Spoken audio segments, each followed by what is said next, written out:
Le livre de la Genèse est le premier livre de la Bible, et son histoire se divise en deux parties principales. Les chapitres 1 à 11 racontent l'histoire de Dieu et de l'ensemble du monde, et les chapitres 12 à 50 se focalisent sur l'histoire de Dieu et d'un seul homme, Abraham, puis sa famille. Ces deux parties convergent au début de l'histoire du chapitre 12. Ce format nous donne un indice quant à la manière de comprendre le message du livre lui-même, et aussi l'histoire de la Bible dans son ensemble. Ce livre raconte tout d'abord comment Dieu met fin au chaos et aux ténèbres décrits dans la deuxième phrase de la Bible. Il ressort de l'ordre accompagné de beauté et de bonté. Il crée un monde où la vie peut s'épanouir. Puis Dieu façonne des créatures appelées humains, ou Adam en hébreu, et il les crée à son image, conformément à leur rôle et à leur destinée dans le monde de Dieu. Les humains sont donc créés pour refléter au monde la nature de Dieu, et ils sont établis comme représentants de Dieu pour régner sur son monde en son nom. Ce qui, dans ce contexte, signifie d'en exploiter tout le potentiel, en prendre soin et en faire un lieu où encore plus de vie peut s'épanouir. Dieu bénit les humains. C'est un mot-clé dans ce livre. Et il leur donne un jardin, qui est un endroit à partir duquel ils peuvent commencer à bâtir ce monde nouveau. Mais l'essentiel ici est que les humains ont le choix, celui de construire ce monde comme ils le veulent, ce qui est représenté par l'arbre de la connaissance du bien et du mal. Jusqu'ici, Dieu a identifié et défini ce qui est bien et ce qui est mal. Mais à présent, il laisse aux humains la dignité et la liberté de choisir. Vont-ils s'aligner sur la définition par Dieu du bien et du mal, ou vont-ils profiter de leur autonomie pour redéfinir le bien et le mal par eux-mêmes? Les enjeux sont très importants. Se rebeller contre Dieu signifie choisir la mort, car c'est se détourner du donneur même de la vie, ce qui est représenté par l'arbre de vie. Puis, au chapitre 3, un personnage mystérieux entre en scène, un serpent. Aucune information n'est donnée à son sujet, en dehors du fait qu'il est une créature de Dieu. Il devient clair qu'il s'agit d'une créature en rébellion contre Dieu et qu'il souhaite conduire les humains vers la rébellion et vers leur mort. Le serpent raconte une différente version de l'histoire de l'arbre et du choix. Il affirme que la connaissance du bien et du mal n'apporte pas la mort, mais qu'elle conduit à la vie et à devenir comme Dieu lui-même. Tragique ironie, quand nous savons que les humains sont déjà comme Dieu. Ils ont été créés pour refléter l'image de Dieu, mais au lieu de se confier en Dieu, les humains font sécession. Ils s'approprient la connaissance du bien et du mal, et en un instant, c'est toute l'histoire qui bascule.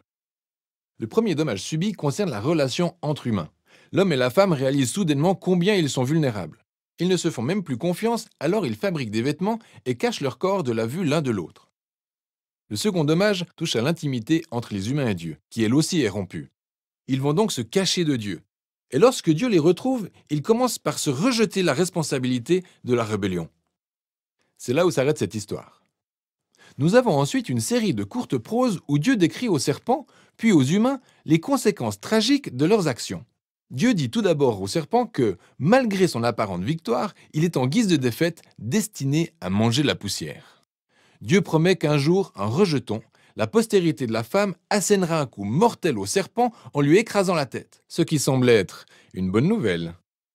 Mais cette victoire s'obtiendra à un grand prix, car le serpent, lui aussi, mordra mortellement le talon de cette postérité qui l'écrasera. C'est assez mystérieux comme promesse, ce vainqueur blessé. Mais à ce stade du déroulement de l'histoire, on le perçoit comme un signe de la grâce de Dieu. Les humains viennent de se rebeller, et que fait Dieu? Il promet de venir à leur secours. Mais cela n'efface pas les conséquences de la décision des humains. Donc Dieu les informe que désormais, en raison de leur rébellion, chaque aspect de leur vie en communauté, aussi bien chez eux qu'à l'extérieur, sera empreinte de peine et de souffrance pour finir par les conduire à leur mort. Et c'est à partir de là que l'histoire dégénère. Du chapitre 3 au chapitre 11, nous découvrons les répercussions croissantes de la rébellion et de la fracture des relations humaines à tous les niveaux. Nous avons donc l'histoire de deux frères, Caïn et Abel. Caïn est si jaloux de son frère qu'il veut le tuer. Dieu l'avertit de ne pas céder à la tentation, mais Caïn le fait quand même. Il tue son frère alors qu'ils sont au champ. Ensuite, Caïn construit une ville où règne la violence et l'oppression, ce qui est parfaitement illustré par l'histoire de Lémec. C'est le premier homme de la Bible à avoir plus d'une épouse. Il les collectionne comme des biens. Puis il chante un petit cantique décrivant combien il est plus violent et vengeur que Caïn ne l'a jamais été. Après cela, nous avons une histoire étrange sur les fils de Dieu. autrement dit des anges maléfiques ou d'anciens rois qui prétendaient descendre des dieux. Tout comme les mecs, ils collectionnaient les épouses, puis ont engendré les Néphilim, ces légendaires guerriers antiques. Quoi qu'il en soit, le fait est que les humains bâtissent des royaumes qui remplissent le monde de Dieu de violence avec toujours plus de dépravation. Nous apprenons que suite à cela, Dieu a le cœur brisé par le chagrin. L'humanité détruit son monde si bon, et les humains se détruisent entre eux. Alors, dans sa passion de préserver la bonté de son monde, il le nettoie du mal de l'humanité, au moyen d'un grand déluge. Mais il protège le seul homme juste, Noé, et avec lui sa famille. Il en fait un nouvel Adam. Il répète la bénédiction divine et l'envoie dans le monde, et alors que nos espoirs semblent retrouvés, Noé se montre défaillant à son tour, également dans un jardin. Il plante une vigne et s'enivre au point d'en perdre la raison. Ensuite, l'un de ses fils, Cham, a sous la tente une attitude déshonorante à l'endroit de son père. Et voilà notre nouvel Adam, nu et honteux, exactement comme le premier. L'histoire dégénère à nouveau. Tout cela conduit à la fondation de la cité de Babylone. Les peuples de la Mésopotamie antique se rassemblent autour de leur toute nouvelle technologie, la brique. Ils peuvent construire plus vite de bien plus grandes villes et tours que jamais personne ne l'avait fait auparavant.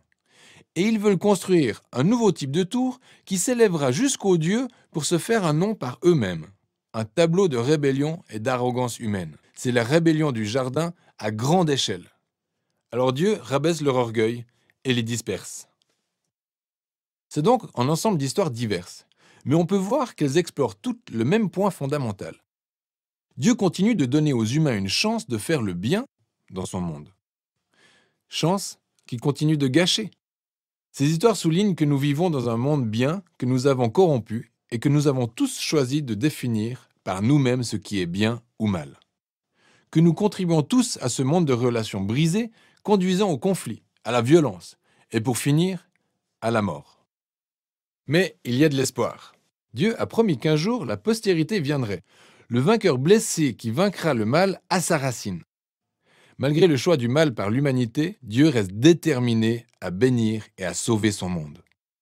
Et donc, la grande question est de savoir que va bien faire Dieu. Le point de convergence dans l'histoire suivante en apporte la réponse. Mais pour l'instant, c'est tout ce dont il est question de Genèse 1 à 11.